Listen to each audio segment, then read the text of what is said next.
టాలీవుడ్ ప్రముఖ దర్శకుడు కొరటాల శివకు సుప్రీంకోర్టులో ఎదురు దెబ్బ తగిలింది. సూపర్ స్టార్ మహేష్ బాబు హీరోగా దర్శకుడు కొరటాల శివ తెరకెక్కించిన శ్రీమంతుడు సినిమా కథ నాదే అంటూ రచయిత శరత్ చంద్ర దాఖలు చేసిన పిటిషన్లో సుప్రీంకోర్టు సంచలన తీర్పు వెల్లడించింది. కొరటాల శివపై క్రిమినల్ చర్యలు తీసుకోవాలంటూ దేశ అత్యున్నత న్యాయస్థానం ఆదేశాలు జారీ చేసింది. సూపర్ స్టార్ మహేష్ బాబు హీరోగా కొరటాల శివ దర్శకత్వంలో గతంలో తెరకెక్కిన చిత్రం శ్రీమంతుడు 2015లో విడుదలై ఈ చిత్రం బాక్సాఫీస్ వద్ద మంచి వసూళ్లను సాధించింది. గజం కేవలం 23,000 రూపాయలతో 165 గజాల భూమి కేవలం 38 లక్షలు మాత్రమే. అయితే ఈ మూవీ స్టోరీ విషయంలో గత 7 ఏళ్లుగా వివాదం కొనసాగుతున్న సంగతి తెలిసిందే. తాజాగా ఇప్పుడు ఇదే విషయంలో సుప్రీంకోర్టులోనూ దర్శకుడు కొరటాల శివకు చుక్కెదురైంది. స్థానిక కోర్టు ఇచ్చిన ఉత్తర్వుల ప్రకారం క్రిమినల్ కేసును ఎదుర్కోవాల్సిందేనని సుప్రీంకోర్టు స్పష్టం చేసింది.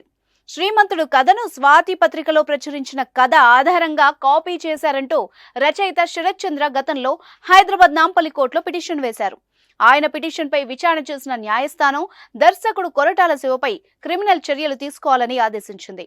దీంతో నాంపల్లి కోర్టు ఇచ్చిన ఆదేశాలను సవాల్ చేస్తూ కొరటాల తెలంగాణ హైకోర్టును ఆశ్రయించారు. ఆ తర్వాత మళ్లీ శ్రీమంతుడు కథను కాపీ కొట్టారంటూ ఉన్న ఆధారాలని రచయిత శరత్ చంద్ర కోర్టుకు సమర్పించారు. అవి నిజమేనని నిర్ధారిస్తూ రచయితల సంఘం కూడా నివేదిక ఇచ్చింది.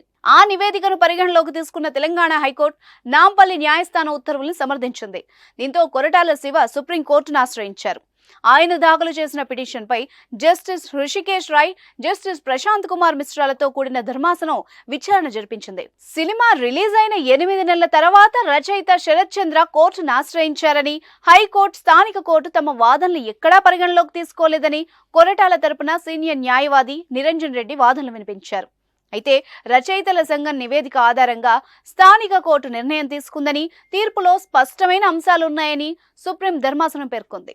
కొరటాల శివ పిటిషన్ పరిగణలోకి తీసుకుని తదుపరి విచారణ జరపడానికి ఏమీ లేదని క్లారిటీ ఇచ్చింది. పిటిషన్ డిస్మిస్ చేయమంటారా లేక మీరే వెనక్కి తీసుకుంటారా అని న్యాయవాది నిరంజన్ రెడ్డిని కోర్టు ప్రశ్నించింది. దీంతో తామే పిటిషన్ వెనక్కి తీసుకుంటామని చెప్పడం వల్ల అందుకు అనుమతినిచ్చింది.